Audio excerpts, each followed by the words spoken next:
Fala, meus amigos, tudo bem com vocês? Sejam muito bem-vindos para mais uma edição do podcast Mais Fute. Eu estou ao lado aqui do meu grande amigo Ramon Araújo. Eu sou o Léo Abrantes e estamos aqui para a nossa 22ª edição, Ramon. Estamos indo longe, né, Léo? Já chegando aí na 25ª. Na 30ª. E daqui e assim por diante, né? O podcast Mais Fute sempre ganhando cada vez mais campo aqui nas plataformas. E claro, mais uma vez reunidos, né? Hoje na quarta-feira, diferente do tradicional, que é na terça, mas isso tem um motivo especial, né, Léo? Com certeza. Hoje o programa é muito especial. Temos uma entrevista especial com Vinícius Xavier, auxiliar técnico que agora saiu do Botafogo da Paraíba. A gente vai conversar um pouquinho aqui com ele. Tudo bem, Vinícius? Tudo bem, bom dia, Léo. Bom dia, Ramon. Primeiro, prazer estar com vocês aqui. Obrigado pela oportunidade de falar um pouco. Pedir desculpas também, né? Estou nessa conversa com vocês há um tempo, mas realmente essa fase final é uma fase que desgasta bastante. A gente demanda muito tempo para trabalhar, então fica um pouco mais complicado de ter esses compromissos, mas agradeço e espero que a gente possa ter um papo bem bacana e bem produtivo aqui hoje. Com certeza, com certeza. Lembrando, que o podcast Mais Fute está disponível em várias plataformas, seja no YouTube, seja no Spotify, no seu agregador de podcast favorito. Então basta pesquisar podcast Mais Fute para você ouvir todos os nossos episódios aí. A gente sempre falando muito sobre futebol de uma maneira moderna, uma maneira mais tranquila. Trazendo tática e reverência e, claro, sempre desbravando aí as plataformas, né? Sempre. Que tiver de plataforma, a gente tá entrando aí, que é pra você acompanhar a gente. Sempre uma análise muito boa e sempre uma análise muito moderna sobre o nosso futebol, viu? E a oportunidade também de entrevista, a gente sempre tá trazendo aqui personagens interessantes, né? Com certeza, com certeza. Bora começar? Vamos embora.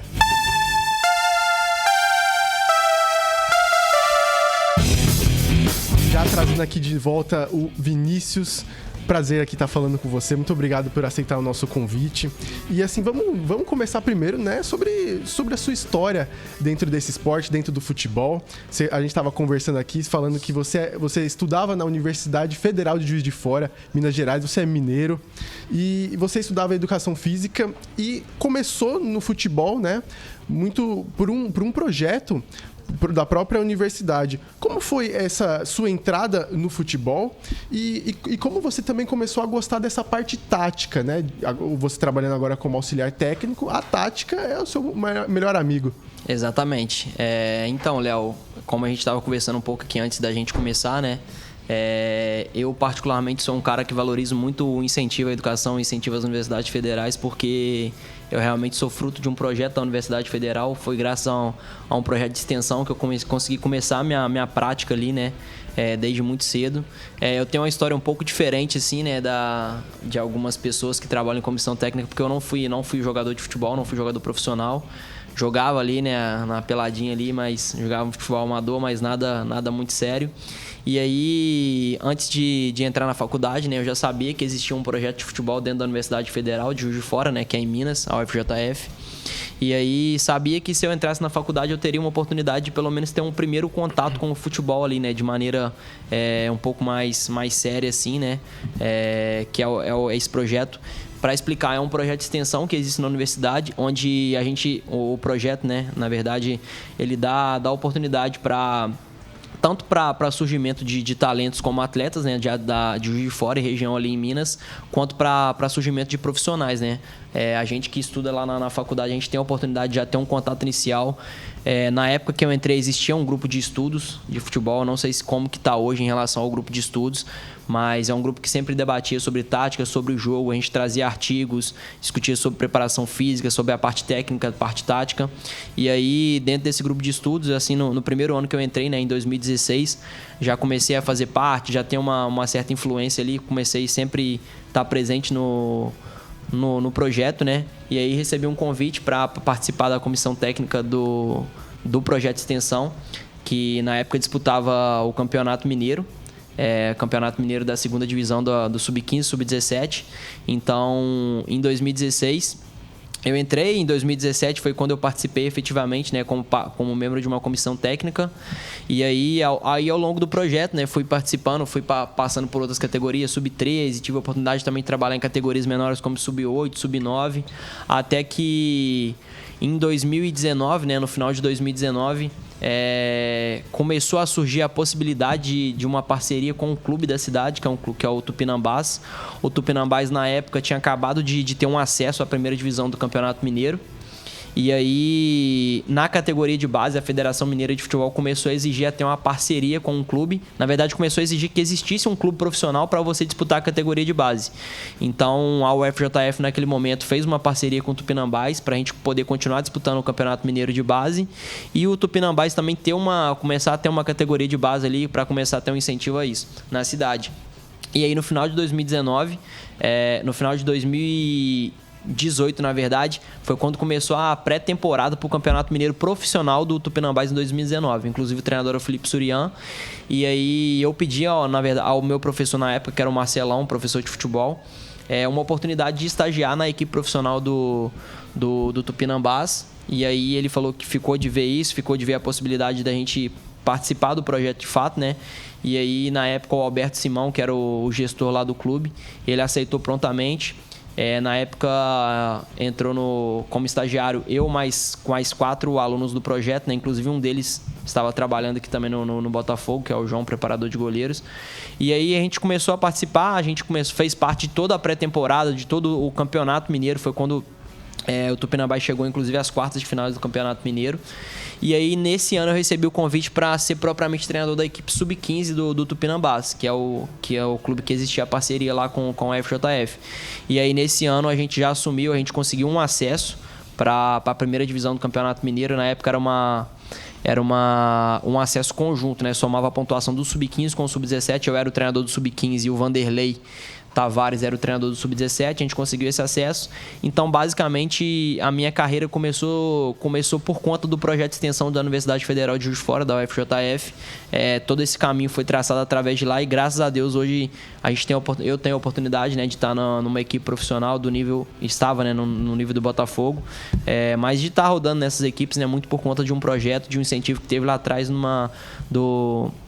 uma universidade federal. Então, basicamente e aí, pelo que você falou, foi justamente na equipe lá do Tupinambás, né, que Isso. você teve o primeiro contato com o Felipe Surian. Fala um pouco como é que foi aí essa parceria de vocês, né, que estão juntos aí, sempre caminhando aí pelos os clubes juntos. Como é que foi que conectou essas ideias aí? O que é que o Felipe Surian viu que decidiu aí perseguir esses caminhos junto contigo? Então, na verdade, assim, o que aconteceu foi que na época eu entrei como estagiário, né? E assim, eu sempre tive uma coisa muito comigo de, independente do que eu fosse fazer, eu queria fazer aquilo bem feito, né? Na época o estágio não era remunerado, mas pra mim não existia maior pagamento pra mim naquela época do que estar no meio de profissionais, de enfrentar equipes do nível de Cruzeiro, de Atlético, de América Mineiro, de estar presente com profissionais como o Felipe Surian também, aprendendo na prática ali. E aí, na época, era estagiário bem, assim, de ajudar em tudo mesmo, de ajudar o que precisasse. Se precisasse pegar a bola, a gente ajudava. Se precisasse ajudar no aquecimento, a gente ajudava. Se precisasse de ter uma influência também na parte técnica e tática, se houvesse alguma pergunta. Claro que na época a influência não era como é hoje, né? Como eu sou auxiliar, eu era apenas um estagiário, mas nas poucas vezes que perguntava alguma coisa, acredito que eu conseguia agregar um pouco ali. E aí, em 2019, ele tinha um auxiliar que foi jogador de futebol também, é um ex-jogador, que era o Osmar na época. E aí eles saíram do Tupinambás naquela época, foram pro Joinville.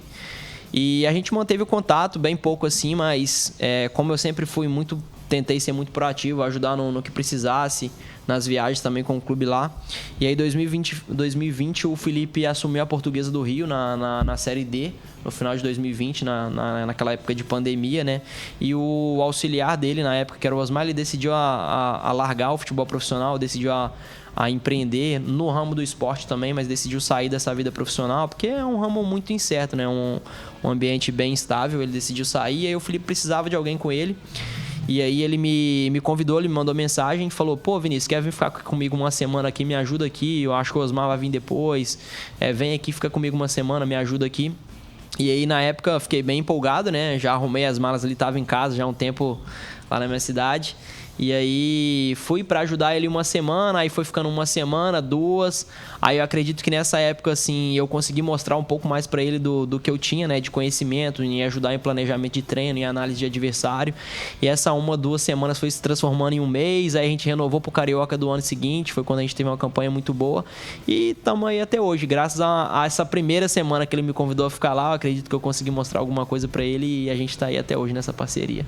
Você falou da Portuguesa, e a Portuguesa também é um desses cases de sucesso que está acontecendo aí no futebol brasileiro, né? De muitas vezes uma equipe de um estado muito forte, como é o caso do Rio de Janeiro, da Portuguesa, mas também em outros estados, como é em São Paulo, como é o São Bernardo, como também agora a gente teve a Água Santa chegando na final do Paulista. A Portuguesa é um desses casos de sucesso e eu diria que também que o fato dele aliar essa necessidade de evoluir dentro do cenário estadual, junto com a base de novos treinadores, como é o caso do Surian e de você. Você acha que esse é um caminho que as equipes têm que tomar? Você acha que é uma das melhores maneiras para isso acontecer? Sem dúvida, Léo. Assim, a gente até estava conversando um pouco aqui, né, antes de falando sobre essa profissionalização no futebol. E a Portuguesa, sim, é um case de sucesso. E assim, eu falo sucesso porque sucesso é relativo e não necessariamente o sucesso você vai demonstrar nos 2, 3 primeiros anos ali. Você vai demonstrar uma evolução. Eu acredito que sucesso no futebol é você demonstrar constância e evolução. E a Portuguesa tem feito isso. Em 2021, que foi nossa segunda temporada lá, no nosso segundo trabalho, mas o primeiro trabalho começando desde a pré-temporada, porque 2020 a gente assumiu, mas já com a equipe já numa fase final de campeonato da Série D. E aí 2021 foi quando a gente conseguiu fazer uma pré-temporada desde o início. E aí a Portuguesa tentando dar todas as condições, contratando os jogadores corretos ali, pagando um salário adequado para a divisão, tentando se organizar, tendo uma gestão um pouco mais profissional. Foi quando a gente conseguiu chegar à semifinal do Campeonato Carioca.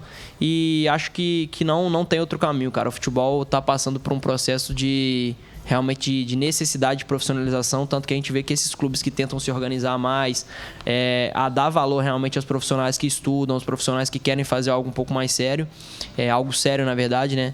Esses clubes têm tido um pouco mais de resultado, né? A própria Portuguesa já está batendo na trave na Série D por alguns anos seguidos. A gente sabe que uma hora vai chegar um momento da Portuguesa, muito por conta dessa profissionalização, dessa tentativa de melhorar e valorizar os profissionais que têm estudado, têm buscado melhoria dentro do esporte. Não vejo outro caminho, não. Pô, fantástico. Agora falando um pouco da chegada de vocês aqui em João Pessoa, né? Quando vocês chegaram aqui para assumir o Belo no início da Série C, o cenário é um pouco até, inclusive a gente comentava, né? Um pouco, seria até... Eufemismo. Um eufemismo, né? Porque realmente era um cenário caótico, né? O presidente tinha acabado de renunciar, assumir um outro presidente, né? Um treinador já tinha sido anunciado. Depois, quando o novo presidente assumiu, vocês foram anunciados, né? Você juntamente com o Felipe Surian. E aí eu queria saber como é que foi essa chegada aqui, né? Como é que era o cenário ali do Botafogo quando vocês encontraram, né? Como é que foi lidar com esse ambiente? Então, cara, eu e o Felipe, a gente conversa muito sobre isso, sabe? Sobre as decisões que a gente vai tomar em relação à carreira, ao clube que a gente vai ir quando existe mais de uma proposta, né? E aí, quando surgiu a proposta do Botafogo, até existiam outras propostas, só que a gente conversou muito, cara. Mesmo sabendo de todo o cenário que existia aqui, a gente particularmente, cara, a gente acredita muito no nosso trabalho, sabe?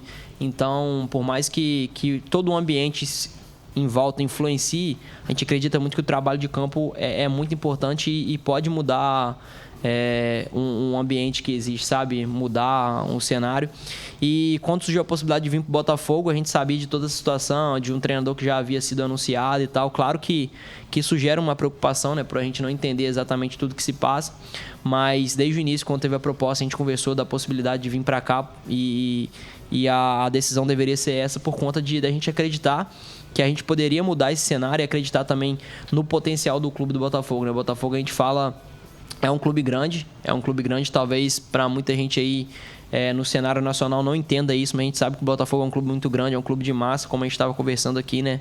E essa mudança, né? quando a gente veio, a gente sabia que também que poderia haver algumas mudanças no elenco. A gente foi dado uma certa credibilidade para a gente poder indicar algumas peças, alguns atletas que a gente conhecia, a gente sabia que poderia mudar. Alguns atletas que estavam aqui também, né? A gente sabia que poderiam nos ajudar, mas principalmente por a gente querer trabalhar num clube de massa como o Botafogo e saber que a gente poderia ter essa possibilidade de montar, trazer algumas peças para formatar o elenco.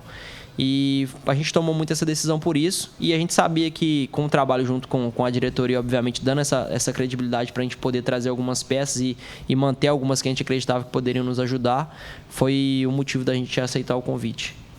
E um dos destaques depois do Campeonato Paraibano para essa Série C foi a chegada de muitos jogadores, até mesmo muitos jogadores chegando durante a competição. Como foi essa análise de mercado para trazer esses jogadores? O que vocês levaram de critério e o que foi relevante para vocês, de fato, acertarem com alguns jogadores? Então, cara, assim que a gente fechou, né, que a gente aceitou a proposta do Botafogo, que a gente veio, a gente já começou a analisar o elenco do Botafogo, entrando em contato com o Thiago, né, que era o analista aqui do clube, e também conversando com os diretores do clube, né. A gente sabia que algumas peças já iriam sair, era a decisão da diretoria, e quando a gente sabia dessas peças que iriam sair, a gente começou a já entender um pouco mais qual eram as peças que a gente deveria repor, quais eram as posições que a gente precisaria trazer, né? E a gente já começou a pensar nos nomes, a gente tem um banco de dados, e a gente tem alguns atletas também que a gente trabalhou, que a gente confia. E aí a gente sabia que chegando aqui alguns atletas já seriam dispensados, e não foi nem muitos, alguns, na verdade a maioria não foi nem decisão nossa em relação às dispensas, foi uma decisão mesmo de trocar, porque realmente era um ambiente que talvez precisasse de fato dessa troca, né? E aí a gente começou a pensar, por exemplo, na posição de volante ali, né? Na época existiam muitos atletas, mas a gente sabia que haveria algumas dispensas, e a gente já tinha, por exemplo, o nome do Netinho em pauta, né? Um atleta que a gente tinha trabalhado já e a gente confiava muito. Então, basicamente foi isso. A gente começou a analisar os jogos do Botafogo, a gente conversou com a diretoria, conversamos com o analista que sabia de algumas carências, e aí com essa análise e através do nosso banco de dados, com alguns atletas que a gente já trabalhou também, a gente começou a ter essa montagem de elenco aí. E obviamente também com a credibilidade de trazer algumas peças com a credibilidade da diretoria, né? Porque não adiantava nada a gente querer trazer algum atleta e a diretoria quisesse outro. Então, acredito que essa possibilidade de trazer alguns atletas da nossa confiança, alguns que a gente nem tinha trabalhado, mas que a gente sabia que tinha qualidade para estar aqui, acredito que isso fez bastante diferença também. Uma das principais, assim, que a torcida mesmo questionava durante a temporada era a chegada de um camisa 9. Sempre estava no radar de vocês trazer algum camisa 9, que depois veio a ser o Pipico também, e o Danilo Mariotto também foram peças importantes. Sempre estava no radar de vocês trazer esse camisa 9. O camisa 9, aquele mais tradicional, sempre foi nos planos do Botafogo? Cara, assim, eu particularmente acredito que um elenco ele pode ser formado por peças heterogêneas, né? Então, não necessariamente precisam ser o cara da mesma posição ali, um camisa 9, por exemplo, com a mesma característica. E a gente, assim, a gente tinha um atleta que a gente sempre confiou no potencial dele, que é o nosso atacante começou a temporada, né, que era o Bruno Paraíba. A gente sempre acreditou muito que ele poderia nos ajudar, e ele, assim como ele nos ajudou demais, ajudou muito. E a gente também, enquanto profissional do futebol, a gente precisa ter uma visão um pouco diferente da torcida, assim. A gente estuda para realmente saber o que a gente precisa no elenco, o que o futebol é necessário hoje em dia, né? E assim, uma das coisas que a gente tinha pautado desde o início, que a gente precisava na Série C, era um time que pressionasse muito forte, que estivesse marcando alto o tempo todo, que nas transições defensivas fosse muito eficiente. E o Bruno era um atleta que nos ajudava muito nisso, né? Um atleta que sempre ajudou muito nessa pressão, e não necessariamente ele se resume a isso, porque eu sinto que muita gente começou a resumir o Bruno a isso, né? Um atleta que só pressiona, um atleta que só corre, que só ajuda sem bola, e não é isso. Às vezes o atleta passa por fase também, é um cara que, se com o tempo a gente tinha certeza que ele iria nos ajudar também, né? Ofensivamente, e com essa questão de fazer no gol. Ele nos ajudou muito ofensivamente, mesmo sem fazer gol. Às vezes, para a torcida fica um pouco marcado o fato do atleta não fazer gol, né? Sim. Mas em relação ao camisa 9, a gente acredita que é importante ter atletas de característica diferente. Então, existem camisas 9, né? que vai ser um cara que não vai te ajudar tanto defensivamente, vai ser um cara que não vai te ajudar tanto no jogo sem bola, mas é um cara que talvez no jogo aéreo ele te ajude, no cruzamento que você consiga encontrar ali. Então, assim, essa questão de ter peças heterogêneas, até atletas diferentes dentro da mesma posição, também é importante, porque às vezes num jogo que você... Só para te dar um exemplo. Imagina que você está num jogo que você consegue ter a posse, você consegue dominar o seu adversário, você consegue ficar muito com a bola no campo do adversário e você consegue realizar muitos cruzamentos. E aí, talvez esse jogo seja um jogo que você precisa de um camisa 9 mais definidor, um camisa 9 que seja realmente da última bola ali, o cara que seja eficiente em um toque. Mas vai ter jogo que você não está conseguindo ficar com a bola, vai ter jogo que você está precisando pressionar, você precisa defender bem, você precisa de um cara rápido para puxar contra-ataque, então talvez nesse jogo você precise de uma outra característica. Então, o que a gente pensava no grupo aqui era ter atletas com características diferentes em alguns aspectos, porque cada jogo pede uma coisa. É até interessante isso. Eu tenho um exemplo claro na minha cabeça de um camisa 9 que fazia muito isso, que era o Giroud, né? O Giroud, na Copa do Mundo de 2018, apesar dele não ter feito gols naquela Copa do Mundo, né? Ele tinha um trabalho fascinante, mas ele tinha um né? trabalho fantástico, assim, taticamente falando, para aquela França ali especificamente, o trabalho do Giroud foi fantástico. Assim, até mesmo segurar a bola, às vezes fazer parede, até né? mesmo o Gabriel Jesus, ele tem um estilo bastante, assim, ele não é um clássico, ele não vai te dar 30 gols numa temporada. É porque, às vezes, é característica mesmo, é como o Vinícius falou, às vezes você precisa dessa variação dentro do elenco, você precisa ter essa versatilidade de atletas, né, dentro do plantel, até mesmo para favorecer mudanças táticas, né? A gente conversava muito isso acho que durante todo o período da temporada do Botafogo, que a capacidade de adaptação que o time tinha em certos jogos, né? Jogos que o Belo precisava realmente ter um posicionamento mais defensivo. Eu acho que, por exemplo, uma das partidas mais difíceis que o Botafogo ia ter na temporada foi a partida contra o São Bernardo lá dentro. E a postura do Belo foi realmente trazer mais o contra-ataque como opção. Que já foi diferente, por exemplo, da postura que o Belo teve, eu vou citar aqui o exemplo, né, do jogo contra o Operário na primeira rodada, que foi uma equipe completamente ofensiva, pressionando a todo instante, tirando os espaços da equipe do Operário, enfim. E a gente elogiou bastante essa capacidade de variação, principalmente porque tinha algumas peças no plantel que favoreciam isso, né? Inclusive, toda essa discussão do camisa 9, a gente sempre batia aqui, né? Falava assim, cara, trazer um camisa 9 não necessariamente vai fazer com que o Botafogo faça mais gols, porque depende de outras questões. Um ponto importante, e aí eu queria até que você falasse um pouco agora, Vinícius, sobre o trabalho mesmo de auxiliar técnico, né? Porque a gente está aqui conversando com você não é o treinador principal do clube, né? Exato. Que é o Felipe Serena, apesar de ter assumido o posto em algumas oportunidades durante a temporada. Mas fala pra gente um pouco qual é o trabalho que faz o auxiliar técnico, qual a importância do auxiliar técnico ali para dentro do desenvolver de qualquer equipe. Sim, então, o nosso trabalho acaba sendo muito importante para o treinador, porque a gente é uma cabeça pensante dele também, né? A gente precisa ser... Uma coisa que eu falo muito da função do auxiliar técnico, que o auxiliar técnico não tem que ser aquele cara que vai concordar com tudo que o treinador fala. Então, não necessariamente ele tem que discordar de propósito também, mas o auxiliar técnico precisa passar para o treinador a visão dele, o que ele acredita estar vendo, porque o treinador não consegue ver tudo, ele não consegue dar conta de tudo. Isso tanto em relação à gestão de grupo, tanto em relação à função propriamente da parte tática ali, do planejamento de treino. Então, o auxiliar tem que ser essa cabeça que pensa também, às vezes até um pouco diferente do treinador, para passar um pouco essa visão dele. Mas basicamente a nossa função, né? Isso depende muito também da relação do auxiliar técnico com o treinador, sabe? Eu e o Felipe, a gente tem uma relação bem próxima de não ter medo de falar uma coisa com o outro, se precisar... eu acho que você tá errando nisso aqui. O Felipe falar comigo, pô, Vinícius, eu acho que isso aqui você deveria fazer diferente. Então a gente tem uma relação bem próxima em relação a isso. Então, basicamente, vou tentar falar de uma semana nossa de trabalho, por exemplo, né? Imagina que a gente tenha jogado no domingo e a gente tem um próximo jogo no sábado. Então, basicamente, durante essa semana, o que a gente precisa fazer? A gente precisa analisar como que foi o nosso último jogo. A gente precisa analisar como que é o adversário. A gente precisa traçar estratégia para jogar com o próximo adversário. Então, a gente tenta analisar o que a gente fez de bom e de ruim na última partida. A gente tenta analisar o que o adversário faz de bom, o que o adversário faz de ruim, o que a gente pode explorar ali, e a gente tenta traçar estratégia em cima disso.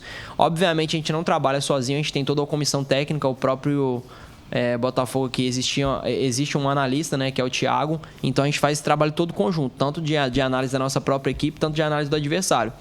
E aí, Talvez o que difere assim, um pouco mais o auxiliar técnico é que ele também ajuda na questão do planejamento do treino e de traçar estratégia para o jogo, né? Então, baseado no que a gente fez no último jogo e baseado no que a gente pode fazer no próximo jogo, a gente começa já a traçar a semana de treinos. E isso junto também com o preparador físico, fisiologista, porque também o treinamento em si, as pessoas falam muito da questão física, né? A parte física também acaba sendo um pouco de responsabilidade nossa, junto com o preparador físico. A gente precisa controlar tempo de treino, tempo de intervalo, número de estímulos, qual trabalho vai ser realizado em tal dia para o jogador. Ao mesmo tempo que ele se prepara, ele poder chegar fresco para o jogo, ele poder chegar descansado para o jogo. O jogador não pode treinar. Muita gente acha que tem que treinar 2 períodos todos os dias pro jogador. Acha que quanto mais treinar vai ser... Eu já vi muita reclamação de gente falando assim, pô, o Belo só treina de tarde, não sei o quê. Exato. Então, assim, até pegando esse gancho, é muito por isso, cara, que muita gente acha que quanto mais treinar vai ser melhor. Às vezes, o melhor é descansar. Então, assim, a gente tem os treinos nossos recuperativos também, então baseado, por exemplo, um treino que é comum, né? A gente realizar que é um treino recuperativo, mas é um treino também de aquisição em termos táticos, em termos técnicos, que é um treino de bola parada, por exemplo. Esse treino é um treino que desgasta um pouco menos fisicamente, até por isso que a gente deixa ele um pouco mais próximo do jogo. Então, assim, ali a gente consegue traçar muita estratégia, a gente ensaia as jogadas para fazer no jogo, trabalha a parte técnica também, da cobrança, enfim, do cabeceio, trabalha tudo isso, mas é um trabalho que desgasta um pouco menos e você consegue chegar mais descansado para o jogo. Então, assim, a gente tem... O auxiliar técnico ajuda em todas essas funções, de planejar, por exemplo, a gente tem também alguns treinos que desgastam menos, que são próximos do jogo, que é um treino, talvez um treino ali de ajuste defensivo, de questão de cobertura, de abordagem, treinos que desgastam um pouco menos fisicamente, mas a gente precisa decidir, essa semana é melhor a gente fazer um treino mais focado próximo do jogo nas questões ofensivas ou defensivas. A gente acha que nesse próximo jogo a gente vai ser mais dominante ou a gente vai ser mais dominado? A gente vai ficar mais com a bola ou menos com a bola?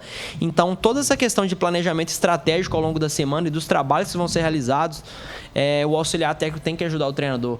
E, assim, uma das coisas que eu falo muito com o Felipe, fala assim, Felipe, esse adversário aqui, eu acho que é um adversário que a gente vai conseguir ficar um pouco mais com a bola. E aí já a gente voltando à função do 9. A gente, talvez nesse jogo que seja melhor ter esse atleta com essa característica.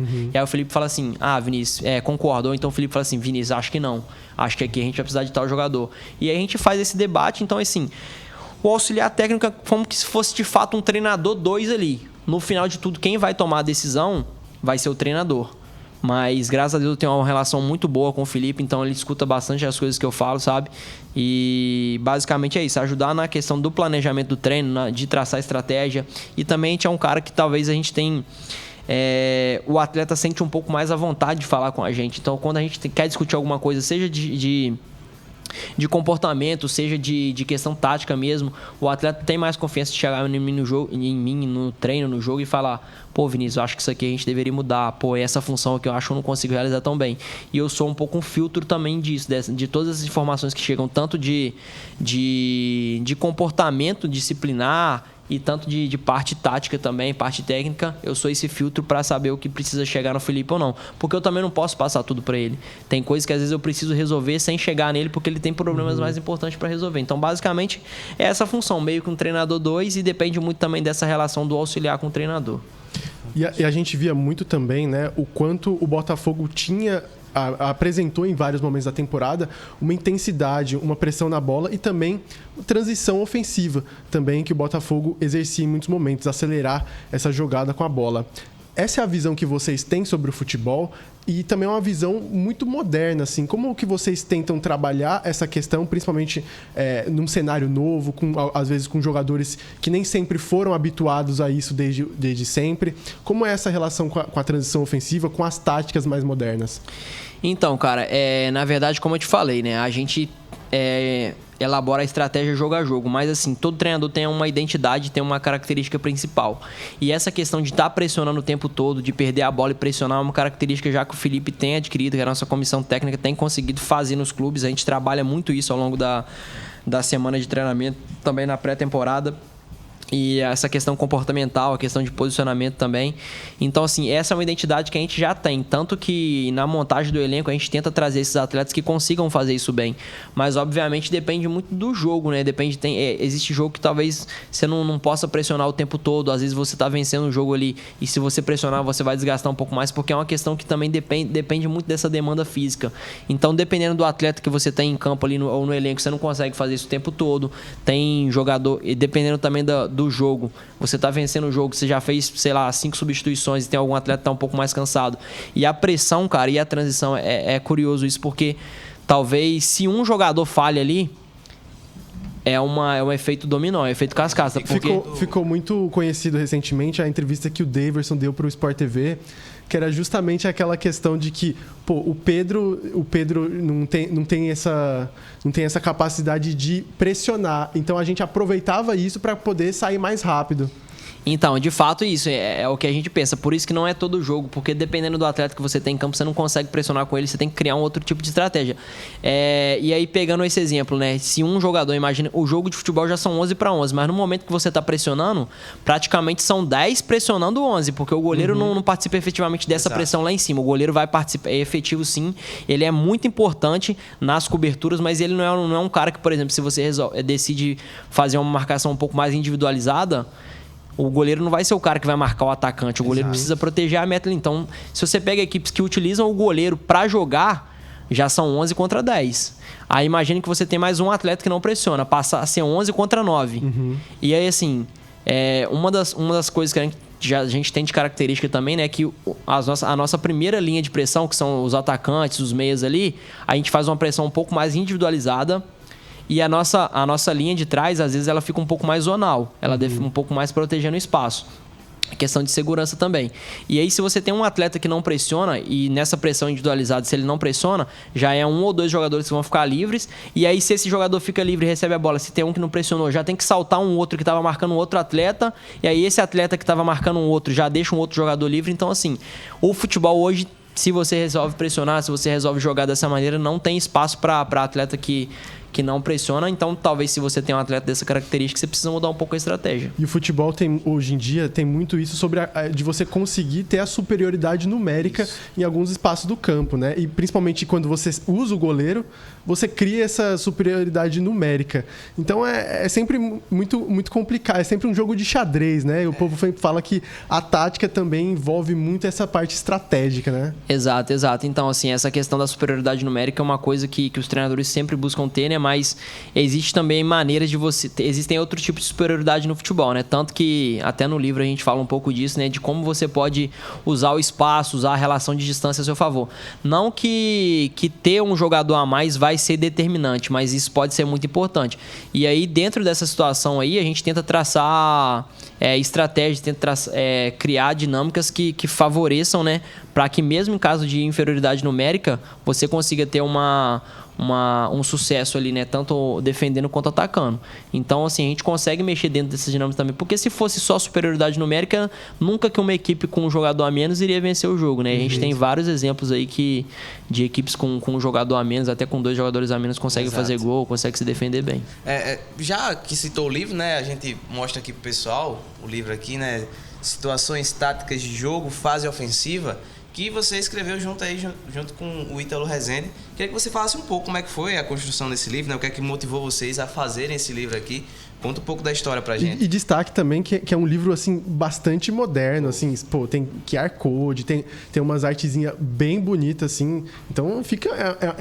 algo brasileiro, né? Brasileiro, material feito aqui por vocês. Fala um pouco pra gente aí, o que é que motivou vocês a fazer esse livro? Então, cara, até falando dessa questão de ser um livro brasileiro, uma das coisas que a gente prezou também na escrita, como vocês falaram, tem os QR Codes aí, né, com os vídeos. Eu vou explicar um pouco mais depois, mas assim, a gente optou por trazer apenas vídeos de equipes brasileiras e da seleção brasileira. Isso por quê? Porque sempre existe uma discussão muito forte, né, de que é uma crítica até, assim, em boa parte ela é verdadeira, de que no Brasil não se produz muito conteúdo sobre futebol. Isso tem mudado muito. Hoje em dia existe uma produção de conteúdo muito maior, porém essa produção de conteúdo tem se limitado um pouco à rede social, a YouTube, a vídeos. E a gente acredita também que é necessária essa produção de conteúdo de uma forma mais formal, né? que é através do livro. Então, eu e o Ítalo, a gente estudava muito a literatura espanhola, a literatura portuguesa, lia muitos livros em inglês também, tinha contato com esses livros de outros países e assim, a gente sempre ouvia muito isso, que aqui no Brasil não se produzia tanto, e é verdade. A produção que se tem de conteúdo de futebol aqui no Brasil em relação a livros, ela se limita muitas vezes a bastidor, se limita muitas vezes a biografias e não aprofunda propriamente na parte tática, né? E aí a nossa decisão foi em cima disso. A gente resolveu escrever esse livro falando sobre o jogo em si, né? Não é um jogo que vai abordar, por exemplo, bastidor de jogo. Não é um livro que vai abordar bastidor de jogo. Não é um livro que vai abordar sobre a gestão de grupo. É um livro que fala especificamente sobre tática e especificamente sobre tática ofensiva, que na verdade essa aí é a primeira unidade, né, de uma coletânea que a gente pretende lançar. A gente já está escrevendo o livro sobre situações táticas defensivas. E aí o que a gente traz aí são dinâmicas ofensivas, né? Como que você pode tentar melhorar a sua equipe, ou então quem está analisando o jogo tentar entender um pouco mais por que uma equipe faz tal coisa, por que uma equipe sai com 3 jogadores no tiro de meta, por que uma equipe coloca o goleiro mais distante do zagueiro na hora de construir. Então, assim, basicamente o livro ele fala de ideias e situações táticas e dinâmicas de jogo, desde a primeira fase de construção, que seria o tiro de meta ali com o goleiro, passando pela segunda fase de construção e passando pelo jogo interior, pelo jogo, a gente divide em jogo por dentro e jogo por fora, né? Que é quando a gente já está na fase final ali, se a gente vai decidir atacar por dentro do bloco através de uma bola cavada, então através de uma bola de filtração, ou vai atacar por fora, né? Chegar mais por conta de cruzamento. E dentro desses cruzamentos também a gente detalha, né? Tipo assim, que existem diferentes origens dos cruzamentos, existem diferentes destinos e por que cruzar de tal espaço do campo pode ser mais vantajoso contra determinada equipe, por que cruzar, você tem um ponta com a perna trocada, né? Por exemplo, um ponta direita com a perna esquerda, por que pode ser mais vantajoso, o que ele te traz de vantagem e o que o ponta com a perna direita ele te traz de desvantagem e vantagem também. Basicamente a gente não traz receita nenhuma, o que a gente tenta trazer ao longo de todo o livro são diferentes dinâmicas e o que cada uma te entrega de vantagem e desvantagem em relação à visão do jogador. Pô, se eu coloco esse atleta para receber a bola aqui nessa posição do campo, ele consegue ter uma visão maior do campo, ele consegue ver mais a zona de ataque ou mais a zona de defesa, ele consegue enxergar o adversário, o oponente e o jogador da própria equipe, ele consegue só enxergar a bola. Então, basicamente, é isso. A ideia do livro é trazer diferentes dinâmicas e em que cada um, a vantagem e a desvantagem de cada um e esses detalhes de cada um. Através disso, quem está enxergando o jogo pode começar a entender o jogo de uma maneira mais aprofundada e quem também trabalha com futebol pode tentar perceber o que pode se aplicar mais naquele contexto ali. E para quem quiser comprar esse livro aqui maravilhoso, pode conseguir aonde? Então, a gente iniciou as vendas, né, através do site da editora, mas os livros na editora se esgotaram muito rápido e a gente está agora com os livros com a gente. Então pode comprar direto com a gente através do nosso Instagram, do meu Instagram pessoal lá, né, que é vinicius.argirita, ou através do Instagram do livro, que é @livro SJ Ofensivas. E aí tem o link lá, né? O link da compra na bio lá, clicando, a gente já pode entrar em contato direto com a gente. Então fica a dica aí para todo mundo que quiser saber mais sobre tática, para poder também cornetar da melhor maneira, né? Exatamente. Quando for cornetar, cornete direito. E a gente fala muito disso, cara, porque muitos leitores do livro não trabalham diretamente no campo. Talvez trabalham com futebol, mas não trabalham diretamente no campo. São pessoas da comunicação, como vocês, ou às vezes até mesmo torcedor. E, cara, a gente reforça isso porque, por mais que, assim, eu acredito que o torcedor ele não pode perder esse lado mais passional, assim, essa questão de ter a paixão realmente pelo jogo, de ter essa visão, não necessariamente a mesma visão que a gente tem, né? Essa visão um pouco mais racional. Mas se o torcedor começa a entender melhor por que o treinador jogou com 3 zagueiros, por que o treinador colocou só um atacante, por que o treinador colocou 2 atacantes, enfim, tudo o que acontece no jogo, por que as distâncias dentro desse jogo entre os atletas estão menores, por que as distâncias estão maiores. Então, assim, quando o torcedor começa a entender isso um pouco mais, ele começa a entender que não é o treinador é burro. Ele vai começar a entender que o treinador, por mais que talvez não dê certo em determinado jogo, existe um motivo de fazer aquilo, entende? Então é importante isso, até a própria crítica. É importante pra gente, né, que quem tá criticando, quem tá comentando uma partida de futebol, quem tá comentando futebol, não é ter pena, mas é entender por que o treinador fazer tal coisa. E nem sempre vai dar certo a ideia do treinador, a ideia da comissão técnica ali, mas existe um motivo para fazer aquilo. Então, assim, quando você lê o livro, você começa a entender um pouco mais essas coisas. Teve uma crítica, né, inclusive, que o Renato Gaúcho fez essa semana em relação a essa questão da análise, né, do jogo, enfim, que é muito fácil às vezes, né, para um jornalista, o jornalista às vezes chega e fala, ele deveria ter feito isso, mas já depois do jogo ter acontecido, já depois do time ter perdido, enfim. E aí ele até falou, né, por que não falar isso antes do jogo?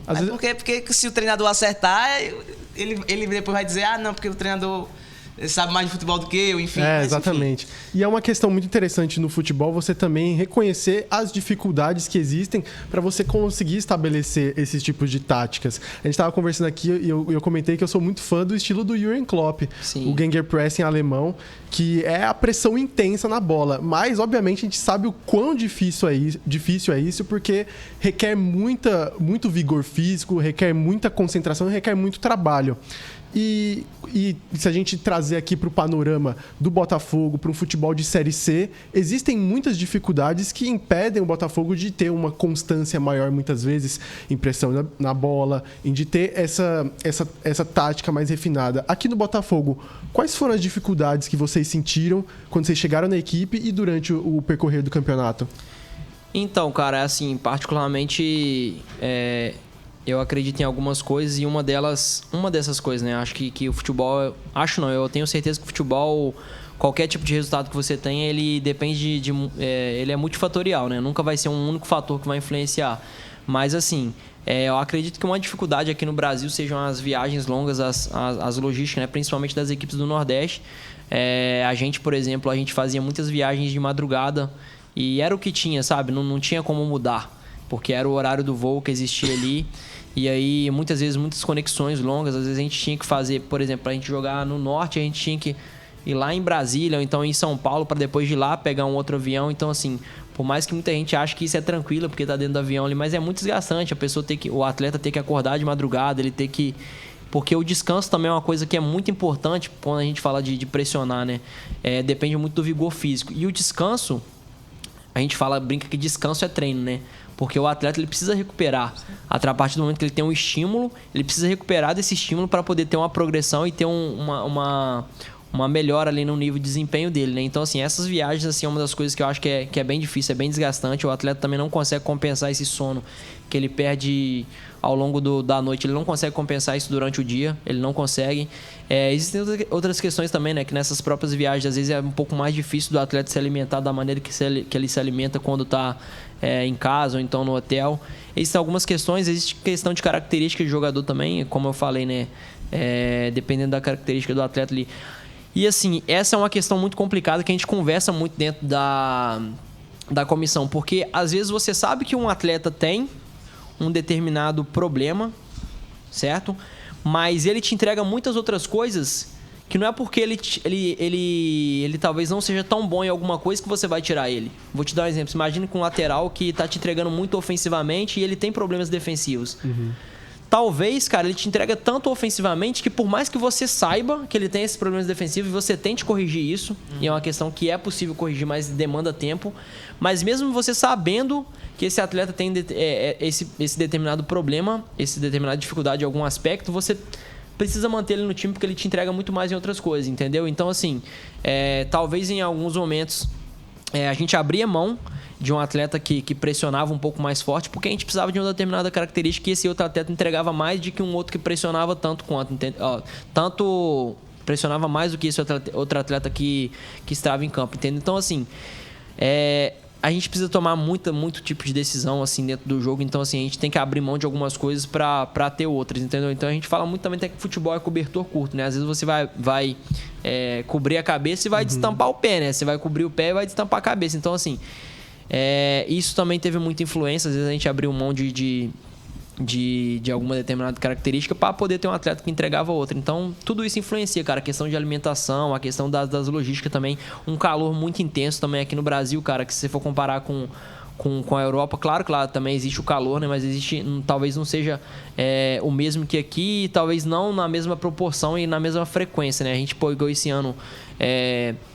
jogo em Belém, muito calor, jogo em Manaus, e assim, é um calor absurdo, cara. Você imagina, a gente que já não joga, a gente que tá, tipo, na rua, a gente já sente um calor absurdo, chega até a passar mal com isso. Você imagina o cara que tá jogando. Tanto que esse ano lá em Manaus, a gente teve atleta que passou mal, foi pro hospital. Não da nossa equipe, até porque a gente teve o exemplo do Volta Redonda, que um atleta passou mal.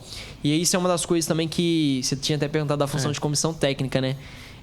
Quando a gente foi jogar lá, a gente entrou em contato com alguns atletas do Volta Redonda para saber o que eles faziam. A gente conversou com alguns atletas da nossa equipe também que já tinham jogado lá, o que eles faziam para tentar minimizar e tentar diminuir esse efeito do calor, né? Então, assim, a gente teve uma suplementação totalmente diferente nesse jogo. A questão de hidratação mudou toda ao longo do treino, da semana de treinamento, dos treinos lá em Manaus também, do jogo. Porque o atleta também, não adianta também você querer dar uma suplementação para ele no dia do jogo. Às vezes o cara não vai se adaptar àquilo. Então a gente tenta ter uma adaptação ao longo da semana. E aí ao longo da semana eu conversei com alguns atletas para saber o que poderia ajudar. Alguns atletas já tinham passado por aquilo. E então assim, você vê que a gente tem que se preocupar com essas questões até climáticas para saber a maneira que você vai jogar e se você vai conseguir fazer isso. E assim, nenhuma equipe, eu te garanto isso, nenhuma equipe assim... consegue, por exemplo, se pega um calor igual a gente pegou lá no primeiro jogo, por exemplo, né? Consegue pressionar o jogo todo. Não consegue porque é humanamente impossível, cara. Realmente... Então, assim, são algumas das questões que influenciam muito, talvez, assim, no tipo de jogo que é praticado no Brasil. Também o tipo de campo também, muita coisa influencia, cara. Perfeito.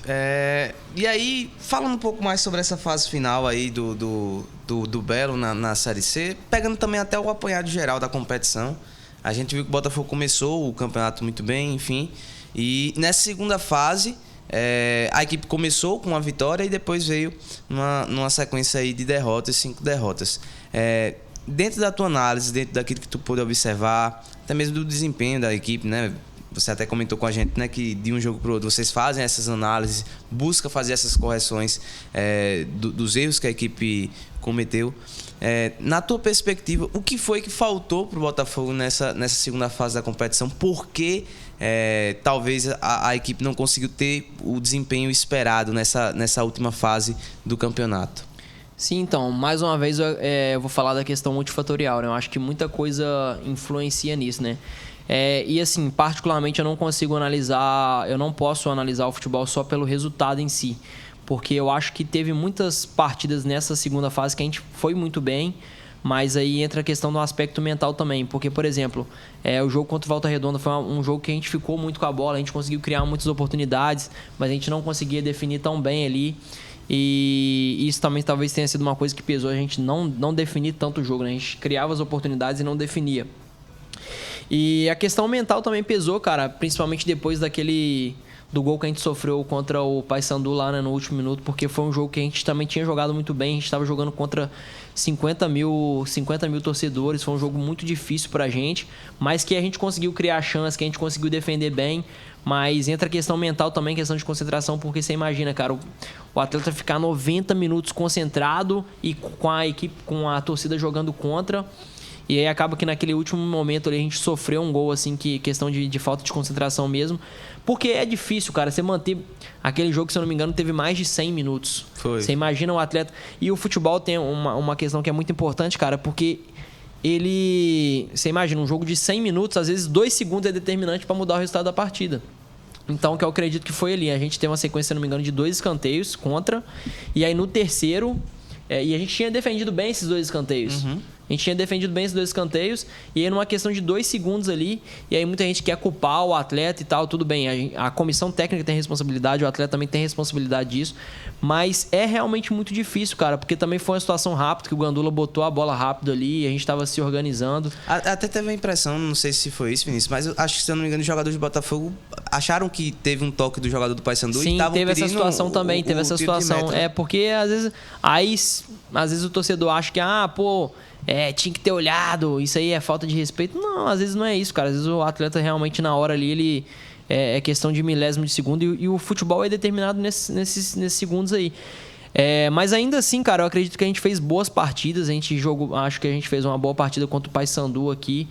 E então, assim, eu não consigo avaliar só pelo resultado. Eu acredito que a gente fez boas partidas. Depois, a questão mental, por conta de você estar perdendo com frequência, acaba pesando também, que o futebol é muito disso. O futebol não é só tático nem técnico, o futebol é psicológico também.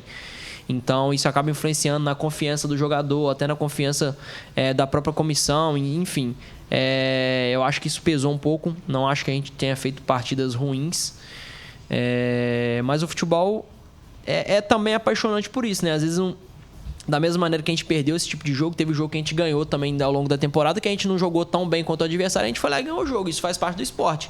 Não é querer tirar o mérito do adversário e tirar a nossa responsabilidade, não é, porque o futebol realmente ele é marcado por essas coisas. Às vezes o adversário vai chegar uma vez no seu gol e vai fazer da mesma maneira que a gente perdeu esses jogos, talvez jogando bem, a gente ganhou o jogo também na primeira fase assim, que a gente não jogou tão bem, o que o adversário estava melhor que a gente foi lá e matou o jogo, porque o futebol permite isso. O futebol permite você fazer 6 boas partidas e você perder as 6. Não é um esporte que a gente conversa muito sobre isso, né? É um esporte de pontuação baixa. No basquete, por exemplo, que é um esporte de pontuação alta, quase sempre o favorito vai vencer. No futebol, nem sempre a equipe que jogou melhor... Não estou dizendo que a gente jogou melhor que todas as equipes, não, pelo amor de Deus. Estou falando que até nos jogos que a gente foi bem, a gente perdeu porque talvez entrou uma questão mental também. E depois de toda essa sequência de derrotas e essa fase final da Série C, o clube confirmou ontem a saída sua saída e a do Felipe Surian, de toda a comissão. E aqui a gente ficou se perguntando assim, cara, como seria um ano inteiro com o Felipe Surian e toda a sua comissão à frente do Botafogo? Mas a gente não vai ter essa resposta, né? E eu queria saber de você se essa saída, que nem a gente sentiu, teve um gostinho de cara, poderia ter continuado, a gente poderia ter ficado mais tempo, ou você acha realmente que era para acontecer? Era algo que tinha que acontecer, o ciclo se encerrou aqui? Assim, na verdade, essa questão de renovação, de ficar ou não, assim, eu particularmente, como eu falei, né? Eu e o Felipe, a gente tem uma parceria muito grande, a gente conversa e tal, mas eu deixo pra ele tomar todas as decisões, sabe? Fico bem à vontade com qualquer decisão que ele toma de ficar ou não.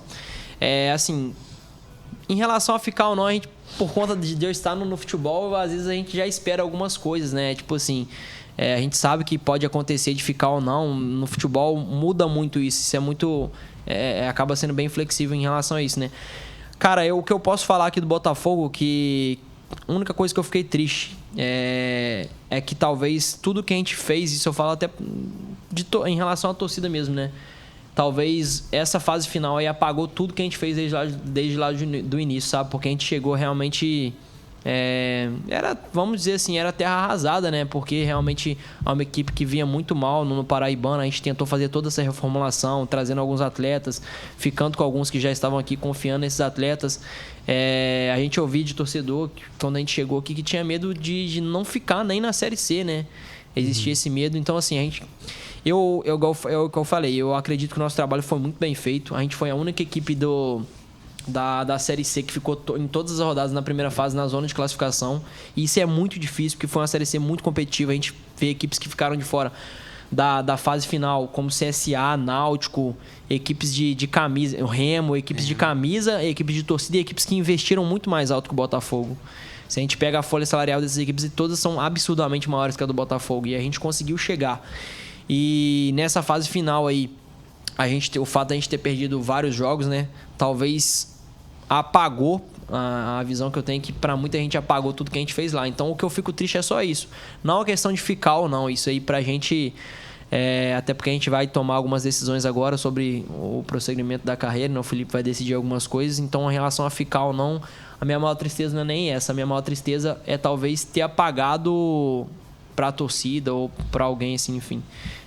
Tudo que a gente fez atrás. Eu acho que o futebol não pode ser analisado por 6 jogos. A gente teve 25 partidas no campeonato. E se você pegar para analisar 6, se essas 6 forem determinantes em relação às 19, eu acho que isso não é o correto. Então a minha maior tristeza é talvez ficar uma imagem ruim assim dentro da torcida, assim, dentro do clube, por conta dessa fase final. E não é nem necessariamente o fato de ficar ou não, é mais essa questão da imagem final que fica mesmo. Perfeito. E aí, acho que... Não sei se o Léo vai ter mais alguma pergunta depois dessa, mas queria perguntar para você como é que você se sentiu, como é que foi essa experiência aqui no Botafogo, como é que você vê essa experiência também agregando para a tua carreira, né? Quais são os próximos passos, quais são os próximos objetivos aí? Fala um pouco para a gente aí o que é que você Cara, o que eu posso falar aqui é que a experiência foi fantástica e que a gente sai, assim, com uma sensação de evolução muito grande, sabe? Em relação a algumas coisas a gente não pode falar aqui, mas que a gente reflete sobre que a gente poderia ter feito alguma coisa diferente ou que algumas pessoas que a gente depende poderiam ter feito algumas coisas diferentes. A gente reflete muito sobre isso, mas assim, foi uma experiência fantástica por essa sensação de evolução, de saber que algumas coisas a gente vai evoluir e a gente já evoluiu, mas foi uma experiência fantástica que eu particularmente eu sou apaixonado pelo Nordeste, né? Eu sou mineiro, mas eu sou muito apaixonado pelo Nordeste, sou apaixonado pelas torcidas do Nordeste. Então, como eu falei lá atrás, né? Quando a gente teve a proposta do Botafogo, a gente não teve dúvida muito por conta disso, de estar no Nordeste, de ter a torcida aqui também que é apaixonada. Por mais que seja num momento ruim, seja uma coisa que às vezes desgasta um pouco, mas a gente acredita que tem muito mais bônus do que ônus, né? Morar em João Pessoa também, que é uma cidade maravilhosa. Hoje em dia eu falo para todo mundo que talvez seja uma das melhores cidades do Brasil, assim, né, para se morar. Foi uma experiência fantástica. Então, as pessoas também, eu me identifico muito com as pessoas daqui, porque é muito parecido com o povo mineiro, sabe? É um povo acolhedor. A culinária também não é igual a culinária de Minas, mas é uma culinária também que é bastante atrativa. E eu falo por isso porque eu acho que a experiência ela tem que ser completa, né? Não se resume só ao futebol em si. E a gente viver também, né? Tanto que eu confesso que uma das minhas tristezas também de não conseguir o acesso é muito por conta da cidade e da torcida, cara. Porque é um clube que nunca conseguiu esse acesso, né? Tá na Série C há 11 anos também. O fato de não conseguir trazer pro povo, assim, essa alegria, né? Que eu sonhava, cara, em a gente ter o jogo do acesso e depois estar todo mundo na orla comemorando, de estar lá, a avenida lotada. Então, assim, é uma das minhas tristezas, porque realmente eu gosto muito do povo daqui. Eu acho que o povo, por mais que talvez precisasse abraçar um pouco mais o clube, a cidade merece, o povo merece isso e acredito que uma hora vai acabar acontecendo, mas eu fico frustrado de não ter conseguido trazer isso para a torcida nesse momento. Mas a experiência foi fantástica. Eu acho que é isso, né, Ramon? Acho que a gente conseguiu abordar tudo aqui, falando de tudo. Muito obrigado, Vinícius, pela entrevista. Muito obrigado por ajudar o projeto aqui do Mais Foot também a crescer. Exato. Sua presença também é muito ótima aqui pra gente. Muito obrigado, viu? Eu que agradeço. Obrigado, Léo. Obrigado, Ramon. E precisando, conte com a gente aí mesmo. Agora a gente vai estar um pouco mais distante fisicamente, né? Mas hoje em dia com rede social aí, com WhatsApp, Instagram, enfim, tudo é possível manter o contato. Então, conte comigo pro que for necessário aí. Valeu, sucesso, Vinícius. A gente deseja aí todo sucesso do mundo pra você, pro Felipe Surinha aí, pra toda a comissão técnica. E é isso, né? O nosso Mais Fute vai ficando por aqui, Léo. Pois é, Ramon. Mais um episódio concluído, né? Um episódio muito especial, uma entrevista muito boa com o Vinícius. E você que acompanhou até aqui, muito obrigado pela sua audiência. Eu espero que você compartilhe esse episódio com todos os seus amigos lá. Manda aí nos seus grupos de WhatsApp, Instagram, tudo que tiver aí, manda, pessoal. E muito obrigado aqui por acompanhar o Mais Fute. Semana que vem a gente está de volta, né? E também, se você está conhecendo o Mais Fute pela primeira vez, basta você procurar aqui, seja no YouTube, seja no Spotify, ali no podcast Mais Fute. A gente tem uma gama de episódios de vários assuntos. Interajam, compartilhem, comentem. A gente também quer saber a opinião de vocês sobre o episódio, tá certo? Sempre tem enquete, né, Léo? Com certeza. Sempre tem enquete no Spotify, então participem, gente. Vou botar uma enquete boa lá. Simbora. Participem aí que vocês ajudam e agregam demais com isso aí. É isso. Muito obrigado e até uma próxima. Valeu.